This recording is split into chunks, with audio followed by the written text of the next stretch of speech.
I'm Kate Governale. I'm Tom Governale. And we've been married for 27 years. Good. Yes. With the divorce rate at 50%, some are hesitant to get married in the first place.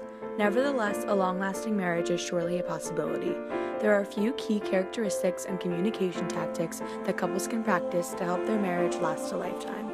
Bill Strom from Trinity Western University claimed in a journal article titled Communicator Virtue and Its Relation to Marriage Quality that there are 5 virtues that are likely to stimulate highly functioning, happy marriages. These virtues include self-control, wisdom, humility, industry, and faithfulness. When these virtues are absent, it appears to contribute to marital stress and dysfunction. So we stayed all night talking till 5 o'clock in the morning, we stopped talking. But the day after I had to leave, I went to Italy for 10 days. So when I went to Italy, I told my sister, I said, the other day I met this girl. I said, when I go back, I'm gonna marry her. I'm gonna go marry her. Lori Poon from Harvard University claims in her book, Fight Less, Love More, 5-minute conversations to change your relationship without blowing up or giving in, that maintaining a positive daily communication routine is essential for a strong and happy relationship. Things like saying good morning cheerfully rather than starting off the day with a favor or demand, or randomly saying I love you because. Acting, thinking, and talking like love mates, not roommates, will be beneficial for the marriage. Compliments are something that's a really good maintenance strategy. Sometimes in relationships it's easy to forget to say the nice things to a person. It's even complimenting the little things because that can go a long way for a couple. A research study by researchers Colin Hesse and Alan C. Mickelson, published in Communication Quarterly in 2016, explored the effects of affection deprivation in romantic relationships, defining affection deprivation as the need for greater affection than an individual is currently receiving in a romantic relationship. They found that relationships need certain levels of affection in order to survive, and that those who believe they are not receiving enough affection would be highly dissatisfied and experience a low level of commitment in their relationship. This study highlights the importance of affection communication in romantic relationships. A research study published in Western Journal of Communication by Corey Floyd and colleagues in 2009 found that increased kissing between couples had a statistically significant increase in relationship satisfaction, and that it also reduced stress, showing that kissing is an important aspect of relationship satisfaction.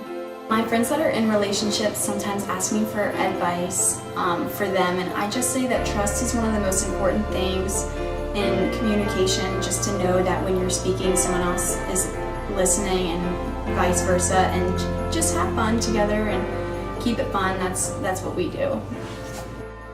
Fran Dixon Markman from the University of Colorado has claimed since her research study in 1984 that honesty, intent, and balance of self-disclosure are the best predictors of marital satisfaction. She also claims that in marriage or a permanent stable relationship, self-disclosure may serve as one way the couple maintains the relationship through honesty and revealing their feelings. It's more like a friend. It's really the best thing about it is like a friend. Is somebody that you can really tell all your problem, all your secret, and don't open. Have somebody they open with, and it's really mostly, like I say, be a best friend and good listener, and now she's a good mother. Researcher Judy Pearson found in her 2011 article titled How to Create Lasting Love that while the nature of the relationship changed with the passage of time and with changing family circumstances such as jobs, birth of children, health issues, and retirement, that successful couples consistently put the success of their relationship ahead of any other consideration in their life. More somebody focuses on me, that's always at the expense or detriment of the other person. And so when you don't feel valued in a relationship, then the relationship is almost always going to be doomed to failure. In her 2016 article, The Secret to a Long-Lasting Marriage, Christina Antoniades says long married couples must devote effort to keeping their marriage interesting, to take interest in each other's passions, and to take steps to foster intimacy even after years of marriage. She says they must also make generosity and kindness habitual, committing small acts of service, like cleaning up without being asked. They're willing to forgive each other's faults and failings and treat each other with respect. When I get married, I think first off we're gonna just have to adapt to being with each other every single day, and adapt with our jobs and our new lifestyles. And I'm just expecting a loyal, trustworthy partner that is loving and caring and someone I can rely on. Carl E. Rusbold from University of North Carolina at Chapel Hill has claimed since 1980 that the magnitude of an individual's investment in a relationship, along with relationship outcome value and alternative outcome value, is a powerful determinant of the stability of that relationship. Being long-lasting because we understand each other, and we talk about everything.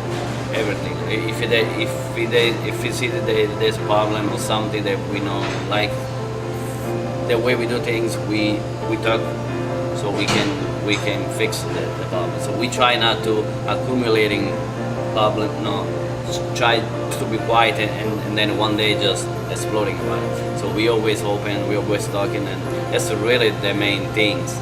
Open communications and listen the problem, and never believe that you're always right. An article published in Communication Research Reports in 2004 by Keith Weber and colleagues highlights that emotional support, such as listening and making your partner feel as though they are understood, is an important relationship variable and has a positive correlation to successful relationships. It is important, but it fades.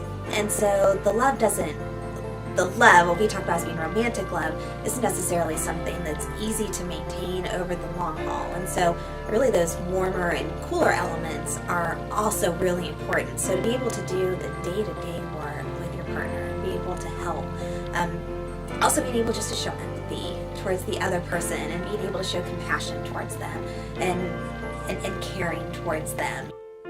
In his 2015 edition of the 5 Love Languages, Gary Chapman says the in-love experience is a temporary emotional high and that we should pursue real love with our spouses. This real love is emotional, not obsessional. It unites reason and emotion. It involves an act of the will and requires discipline and recognizes the need for personal growth. Do a lot of things together.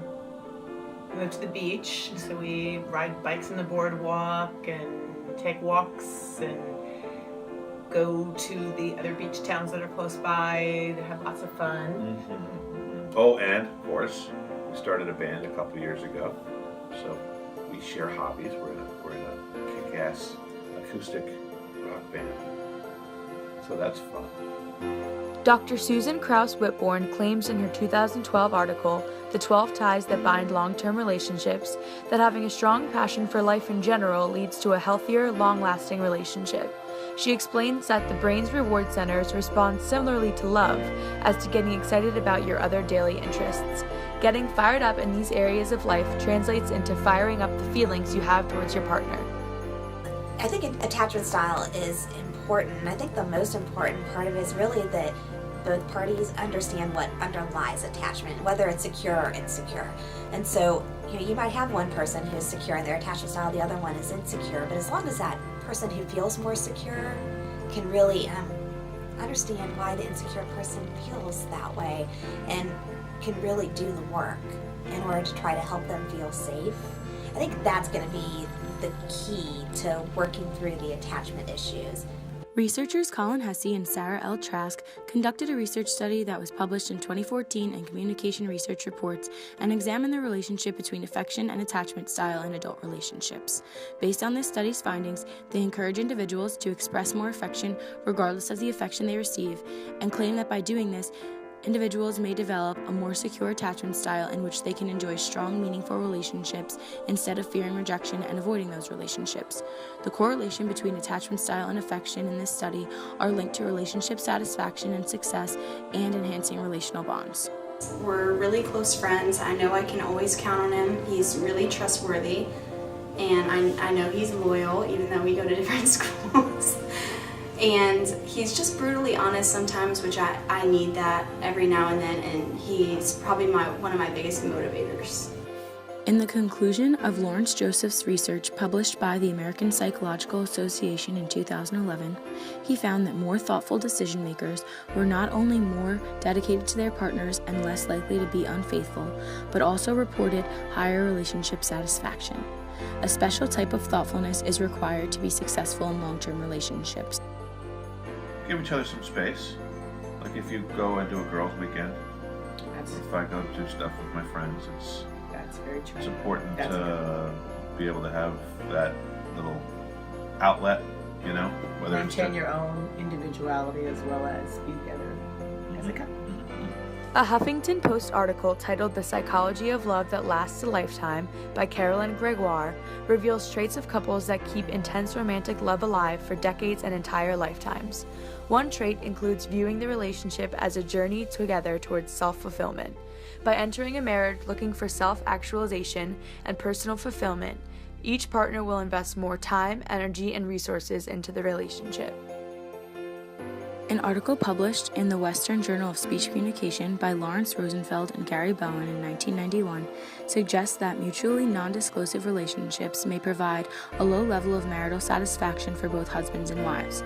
They claim that in general, the higher the partner's level of self-disclosure, the higher the spouse's level of marital satisfaction. I think couples need to be really creative with how they solve conflicts. A lot of times we go into it trying to be really competitive, or one person feels like they always need to completely give in to the other person in order to keep them happy, and ultimately it doesn't make anybody happy when all said and done. You end up with two really miserable people. And so I think the more they can think outside the box in terms of solving their conflicts, and even including some humor in terms of solving their conflicts, and see that maybe things aren't quite as serious as they think, will ultimately help them be happier in the long